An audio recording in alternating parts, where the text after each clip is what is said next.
Bonjour tout le monde, moi c'est Camélia et aujourd'hui je vais vous raconter une des histoires criminelles qui m'a le plus marquée. Pourquoi cette histoire est aussi marquante? C'est parce qu'elle mêle criminalité, un gros canular, de la fraude. En fait c'est une histoire de fou. Je vais donc vous raconter l'histoire de Gypsy Rose Blanchard et sa mère Claudine aka Didi Blanchard.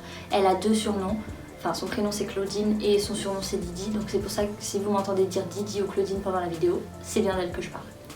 Pour ceux qui ont déjà vu la série The Act ou qui ont vu la bande-annonce de cette série, puisqu'en ce moment ça passe partout, il s'agit bien de leur histoire. Et en réalité, je vais faire deux vidéos sur ce sujet.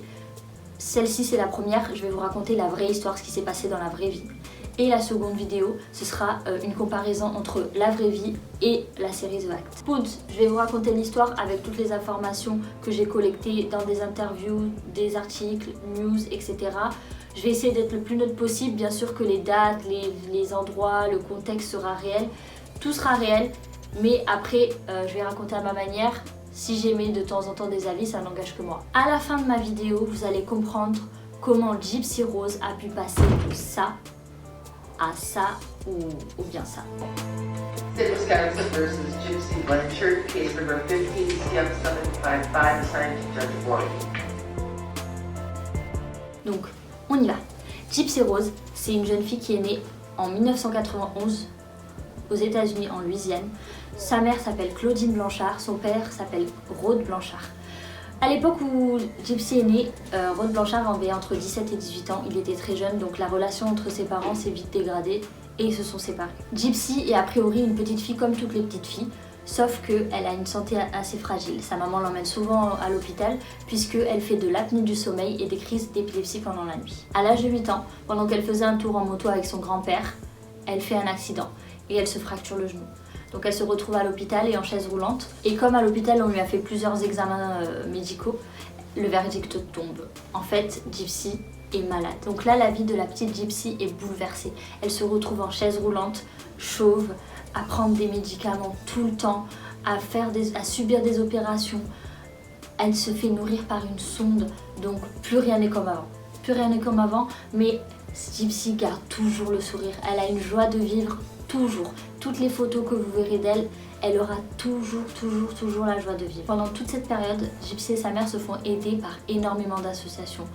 Que ce soit des aides pour payer leurs factures, que ce soit des aides pour qu'elle puisse subir des opérations, prendre l'avion pour aller dans d'autres pays voir des médecins. Elle a aussi l'association Make-A-Wish qui l'envoie à Disney World pour qu'elle réalise ses vœux d'enfant.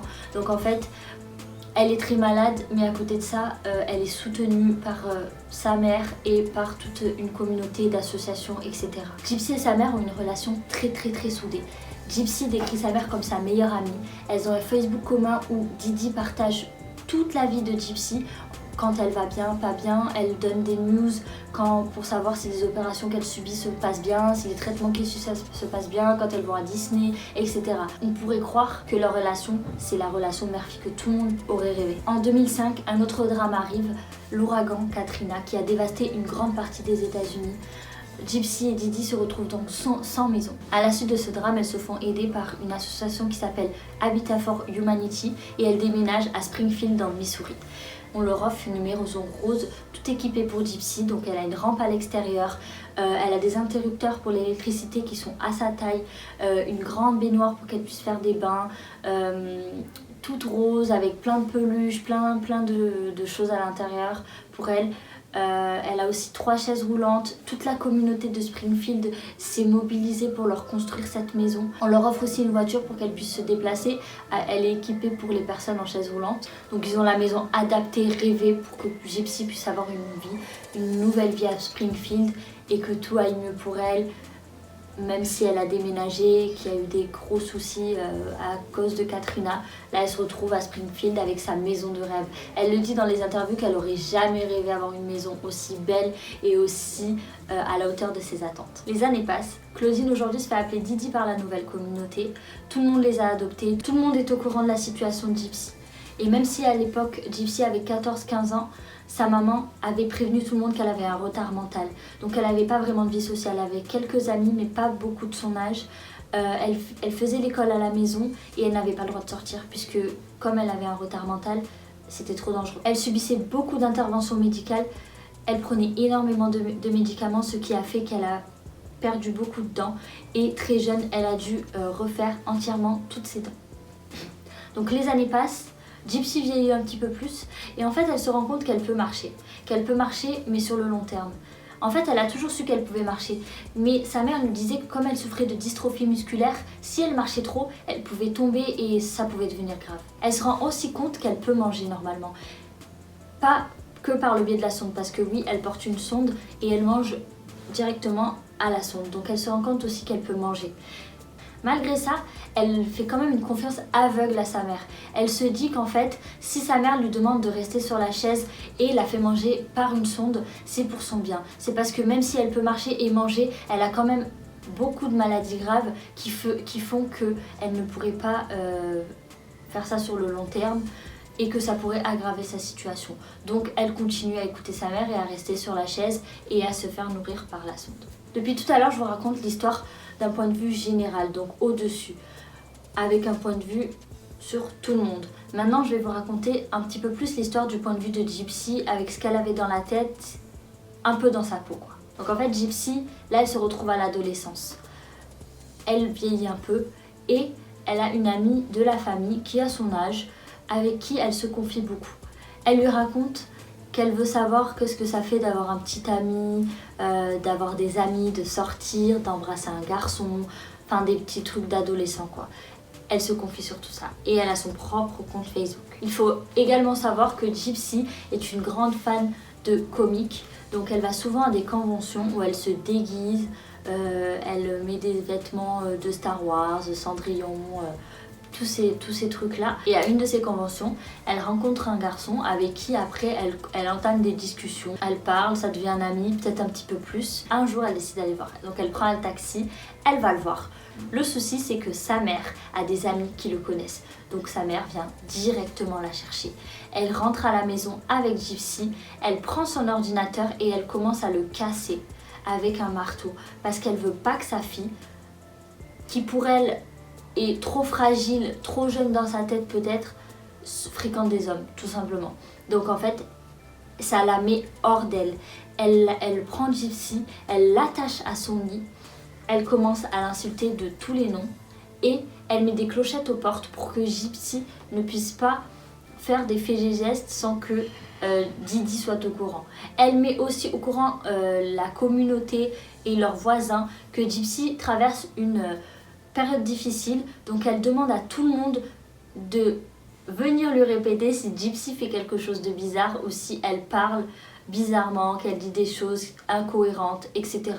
Donc en fait Gypsy, elle se retrouve un petit peu coincée à ce niveau-là, à ce moment-là, parce que tout le monde pense qu'elle a un souci et sa mère veut pas trop qu'elle ait de vie sociale. Donc Gypsy, c'est quelqu'un en réalité qui a toujours fait confiance à sa mère et qui a toujours laissé la parole à sa mère. C'est-à-dire qu'elle était sur sa chaise roulante, elle avait ses petites peluches, son petit truc, sa mère parlait pour elle, ça la dérangeait pas forcément, elles avaient une bonne relation. Sauf qu'en grandissant, en fait, Gypsy prend conscience des choses et en fait, elle veut pas ne plus avoir une bonne relation avec sa mère ou quoi que ce soit. Elle veut juste avoir plus d'amis, avoir une relation peut-être amoureuse, des choses comme ça en fait. Tout ce que je pense une adolescente rêverait d'avoir si elle était dans la situation de Gypsy. Donc Gypsy, après cet épisode où elle s'est fait casser son ordinateur par sa mère, elle rêve de trouver le prince charmant. Donc elle décide de se racheter un nouvel ordinateur. Elle s'inscrit sur un site de rencontre et c'est là, aux alentours de 2011-2012, donc oui, ce n'était pas il y a si longtemps que ça, qu'elle rencontre son petit ami Nicolas. Nicolas, son nouveau petit ami, habite dans le Wisconsin. Donc si vous regardez la carte, le Missouri c'est là, le Wisconsin c'est là, vous voyez bien que c'est une relation à distance. Donc Gypsy, en premier lieu, lui fait part qu'elle est en chaise roulante et qu'elle souffre de pas mal de maladies. Nicolas lui dit que ça le gêne absolument pas, il est compréhensif, il est adorable et à la suite de ça, elle lui fait la confession qu'en fait elle peut marcher. Nicolas lui dit c'est pas grave, en fait pour te dire moi aussi j'ai un secret, je souffre d'un trouble de personnalité. Donc il lui avoue qu'il a un trouble de la personnalité et qu'il a plusieurs personnalités en lui. Il lui dit également qu'il a une personnalité en lui qui s'appelle Victor et qui est, entre guillemets, la mauvaise personnalité en lui. Donc Gypsy et Nicolas ont une histoire d'amour de 3 ans. Pendant laquelle ils s'envoient des photos, comme Nicolas souffre de troubles de la personnalité, Gypsy met des perruques et elle dit qu'elle veut s'adapter à chaque personnalité de Nicolas. Et tout ça c'est pendant la nuit, pendant que Didi dort, donc elle est au courant de rien, elle sait pas que sa fille a un petit copain, elle sait pas que sa fille a un compte sur Facebook à elle seule, etc. Et là, en 2015, après 3 ans de relation, Gypsy demande à Nicolas de venir dans le Missouri, donc un assez long voyage, pour rencontrer sa mère. En fait, avec sa mère, elles ont prévu d'aller voir le film Cendrillon, qui est sorti en 2015. Et elle fait un plan avec Nicolas, elle est toute heureuse, elle lui dit de se mettre un costume pour qu'il rencontre sa mère. Elle veut qu'il fasse une très bonne impression. Elle lui dit un petit peu quoi dire, etc. Parce qu'en fait, elle veut faire croire à sa mère qu'elle vient à peine de le rencontrer à la séance de cinéma, qu'ils sont tombés amoureux instantanément et qu'à partir d'aujourd'hui, elle aura Nicolas comme petit copain. Le grand jour arrive, ils vont au cinéma. Gypsy, elle est déguisée en Cendrillon pour aller voir le film Cendrillon. Ils sont tout heureux. Nicolas est prêt, il s'est bien habillé, il est là-bas, il est au rendez-vous, tout se passe bien. Sauf que quand ils arrivent là-bas et que Nicolas veut s'asseoir près d'eux et leur parler, la maman, ça lui plaît pas du tout. À Didi, elle pense que c'est un pervers, elle se dit mais pourquoi il nous parle, on le connaît pas. Enfin, ça se passe très mal. En parallèle, Gypsy, elle arrive à prendre une photo avec Nicolas, elle est trop heureuse de le voir, mais elle est très déçue par la réaction de sa mère parce qu'elle se dit j'ai préparé ce plan, ça fait 3 ans que je suis avec Nicolas, j'ai fait en sorte qu'il plaise à ma mère, je veux tout faire pour elle, je suis coincée, j'ai pas vraiment d'amis, je sors jamais, là j'ai mon petit copain, je veux quand même qu'il rentre dans notre vie et ma mère, même ça, elle n'arrive pas à l'accepter. À la suite de ça, la relation entre Gypsy et Didi se détériore. En fait, Gypsy, elle a un peu comme des retombées, un masque qui tombe. Elle voit plus sa mère comme avant. Avant, c'était sa meilleure amie, il n'y avait que elle, etc. Maintenant qu'elle a un petit ami, qu'elle a quelques amis, etc., elle se sent enfermée. Elle se dit, ok, je suis malade. Ok, je suis fragile, mais j'ai quand même le droit de pouvoir avoir des amis, un petit ami. Enfin, en fait, ça va plus. Ça va plus. Elle, son objectif, c'est de vivre son grand amour avec Nicolas. Mais son seul obstacle, c'est sa mère. Et comme je vous ai dit précédemment, elle a déjà essayé de s'échapper, sa mère est déjà revenue la chercher. Donc en fait, elle se dit, qu'est-ce que je peux faire? Et là, elle commence à avoir des idées noires. Donc, elle contacte Nicolas, son petit copain. Elle lui dit, Nicolas, est-ce que tu serais prêt à tout faire pour moi? Nicolas, bien sûr, il lui dit oui. Et elle dit, là, j'ai besoin de Victor. Vous vous rappelez, Victor, c'est l'une de ses personnalités, celle qui est mauvaise. Elle lui dit, en gros, elle demande à Victor, donc Nicolas, de tuer sa mère. On le voit dans plusieurs interviews, elle dit qu'en fait, elle voulait pas tuer sa mère, elle voulait pas que sa mère, elle souffre. Elle avait juste l'impression que le seul obstacle entre sa vie, sa liberté et son amour, c'était sa mère. Donc elle commence à rechercher sur internet des couteaux. Elle dit qu'elle cherche un couteau qui ne va pas forcément faire très mal à sa mère. Elle veut que ça se fasse, mais elle veut que ça se fasse rapidement et sans souffrance. Je sais, c'est très bizarre à dire. Elle cherche quand même l'arme du crime pour sa mère. Mais en fait, si vous regardez les interviews, vous allez comprendre qu'en fait, de son point de vue à elle, elle était emprisonnée et elle veut juste, en gros, éliminer l'obstacle entre elle et sa liberté. Et il s'avère que c'est sa mère. Et vous allez voir plus tard qu'en plus l'histoire va encore plus loin. Donc elle commande ce couteau, elle planifie tout avec Nicolas. Et là, le 14 juin 2015, le drame arrive. Donc ça se passe dans la nuit du 14 juin 2015. Didi s'endort. Nicolas arrive devant la maison. Gypsy va lui ouvrir. Elle lui passe des gants et le couteau qu'elle a commandé sur internet et elle va se mettre dans la salle de bain pour se boucher les oreilles. Nicolas commet le crime, donc il tue la mère de Gypsy. Dans plusieurs interviews, Gypsy dit qu'elle a entendu sa mère d'abord demander qui est là et ensuite hurler très très fort.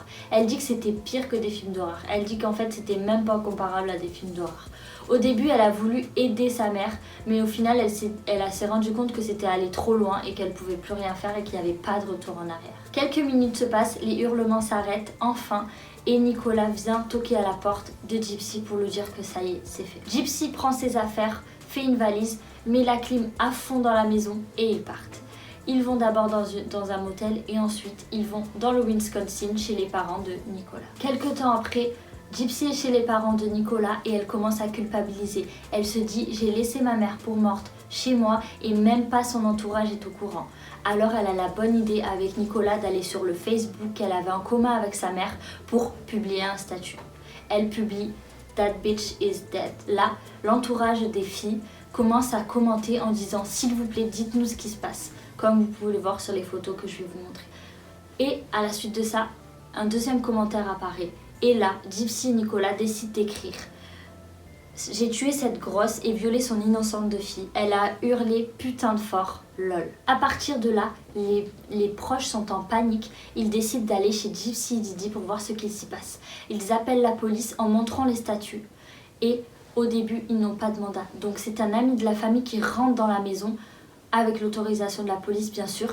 Il rentre, il se rend compte qu'il fait froid, il fait un peu le tour, mais il ne voit rien. Ensuite, à cause des statuts qui sont quand même assez provoquants et comme ils n'ont pas du tout de nouvelles de Gypsy ni de Didi, la police finit par avoir un mandat d'arrêt. Ils rentrent dans la maison et là, ils trouvent Didi laissée pour morte, nageant dans une mare de sang. À ce moment-là, c'est la panique générale dans toute la communauté. Oui, ils sont très attristés parce que Didi est morte, mais d'un autre côté, ils se demandent où est Didi.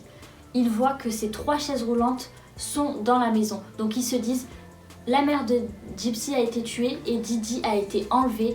Donc ils se disent qu'une enfant malade qui est nourrie avec une sonde, qui a le cancer, qui a plusieurs maladies et avec un malade mental sans chaise roulante. Donc là, c'est la grosse panique. La police lance des avis de recherche sur tous les médias. On voit la tête de Gypsy de partout. On la recherche de partout. Donc en parallèle, ils triangulent le signal et trouvent l'adresse IP d'où a été publié le statut Facebook mis par Nicolas et Gypsy. Ils envoient une équipe à l'adresse qu'ils ont trouvée et là, c'est le choc. Ils voient Gypsy vivante, elle va bien avec son petit ami. Donc aux infos, au départ, on dit quoi?